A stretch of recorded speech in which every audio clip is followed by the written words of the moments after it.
Hey YouTube, what's going on? Bringing you guys a quick little overview today of my Psa Gf4 AK chambered in 7.62 by 39. So going over it, I'm gonna start with what the gun actually came with from the factory, and then we'll kind of get into some add-ons that I threw on.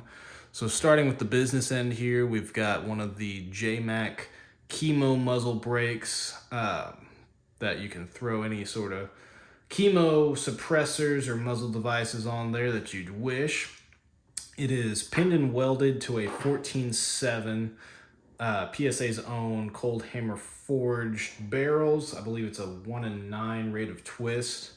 Following that, we've got the JL billet rail system on the lower, as well as the dust cover, or I'm sorry, not dust cover, the gas tube cover with the Picatinny rail on top.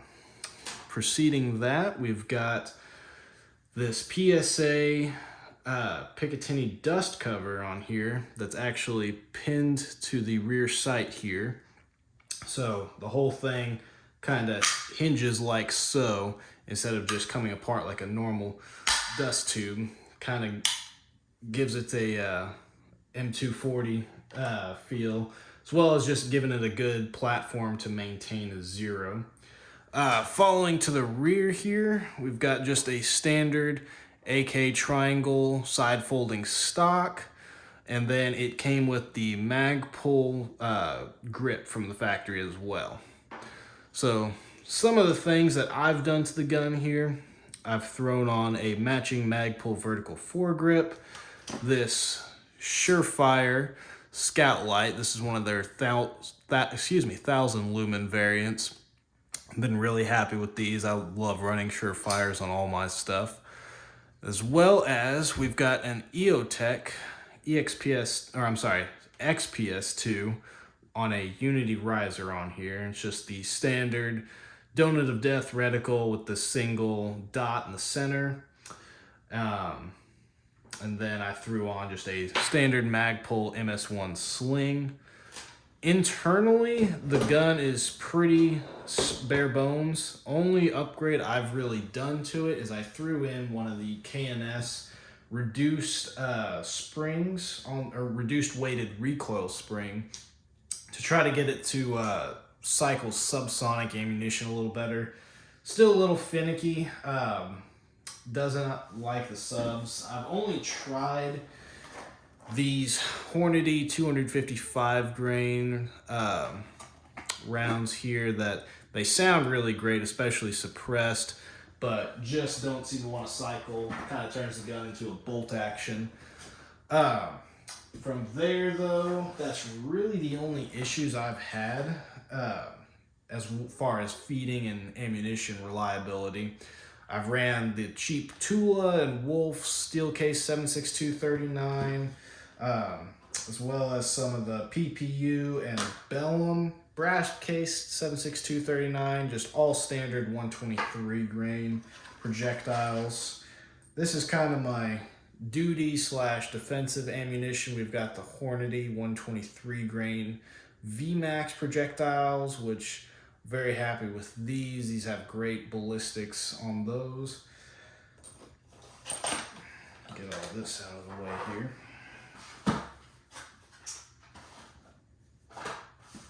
So the gun feels great to shoot. It's a little heavy if you've never shot an AK. This is my first experience with one, and so far it's been really pleasant. Love the platform. The caliber options are nice. It's a lot of fun if you've never had a chance to shoot one. There are some, how should I say, some things to get used to when running the AK platform. Biggest thing that I've had trouble with is just getting the reloads down. It's just very backwards in anything you might be used to with an AR, with the paddle magazine release on these versus just a standard button. In terms of magazines, the gun came with one of the the Magpul AK mags. This is their Gen 1 variant which these have been good, but I don't like them particularly because they don't have the metal inserts, which they fixed on their Gen 2s by adding this little metal tab on the rear here, as well as on the front here. So when it locks in, those contact points aren't polymer and they're not gonna wear down or break nearly as easily. Magazines have both been great in terms of feeding, no hang-ups there. The gun, even with supersonic ammunition, sounds great suppressed. I've been running this Dead Air Sandman S on there for a bit and no malfunctions to report there. Oh, what else here? So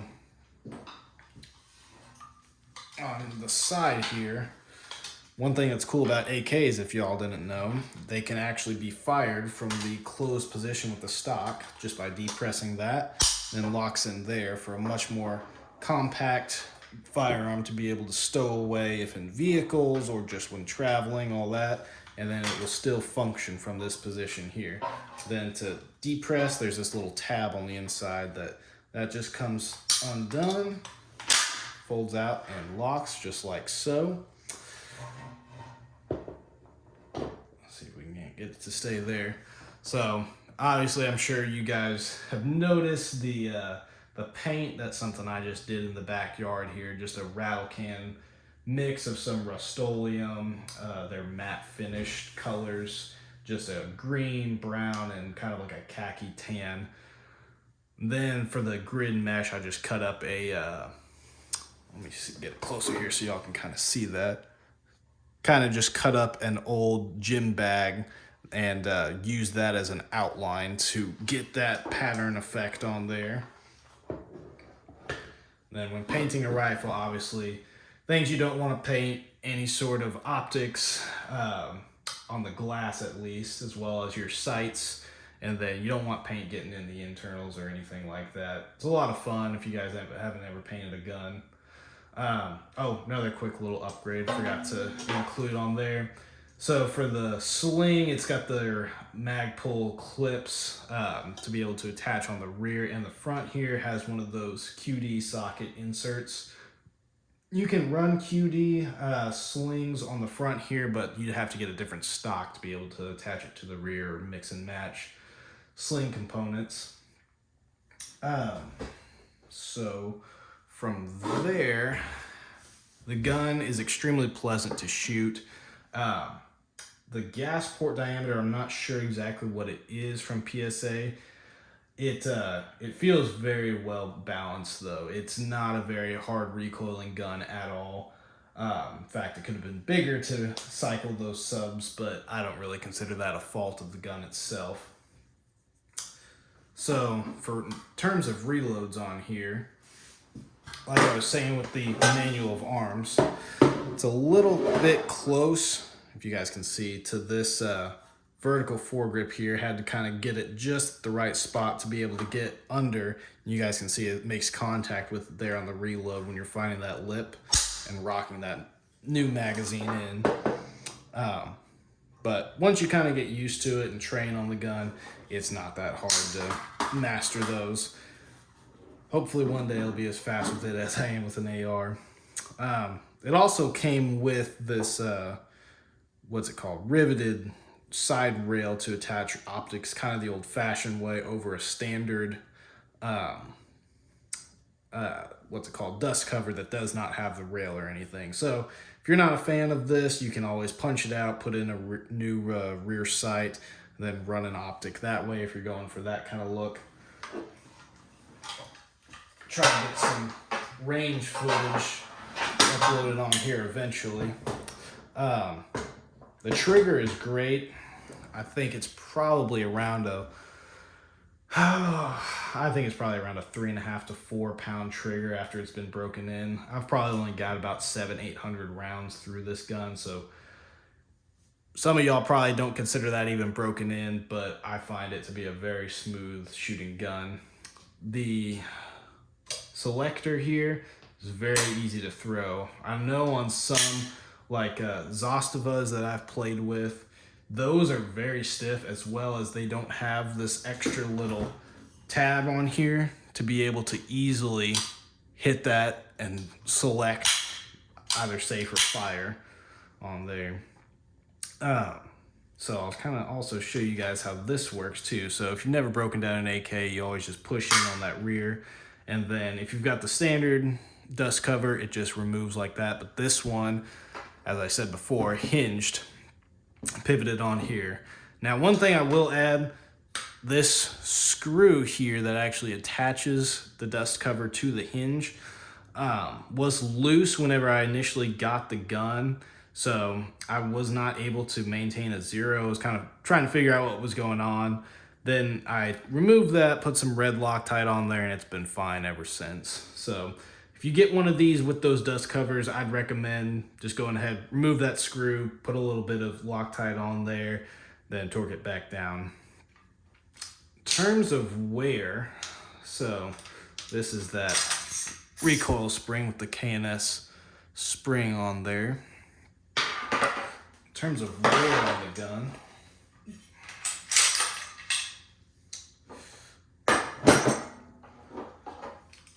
internally on the lugs there, gun has kind of got a little bit of marring going on, a little bit of jagged metal that's kind of worn off since then. It'll only get better with time though. I know that once some of these guns get high round counts, start seeing some gouging if things aren't tolerance right, but I think PSA's got their components all figured out. This one is made with the forged components on the bolt and trunnions and all that good stuff. Kind of see the wear pattern starting to show in there. Nothing, I don't think, that's out of the ordinary in my limited experience with an AK. There's the other ones, as you can see. And then here is the actual carrier. This one's holding up great as well.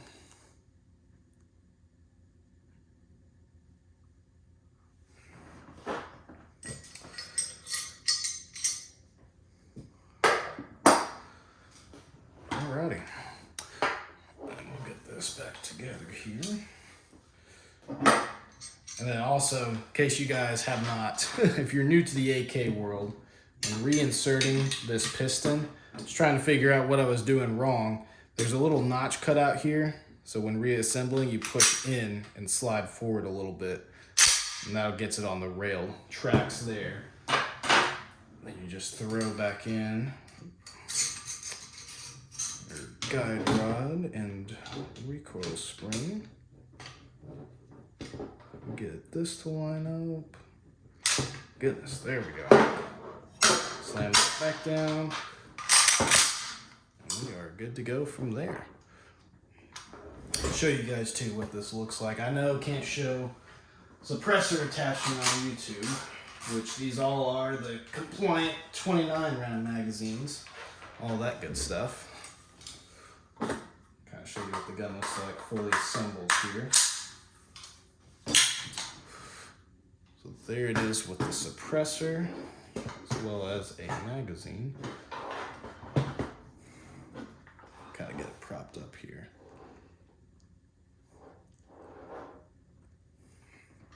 Like I said, gun sounds great, suppress, 7.62 39, the great caliber to suppress. Go ahead and throw that back off so we can get it standing upright.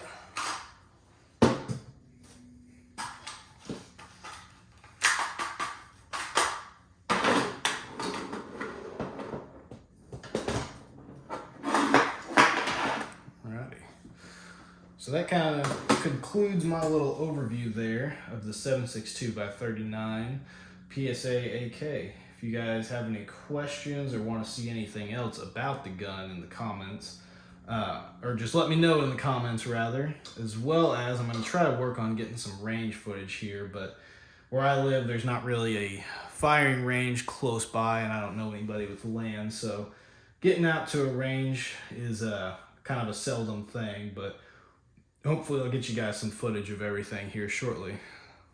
All right, well, y'all have a great day.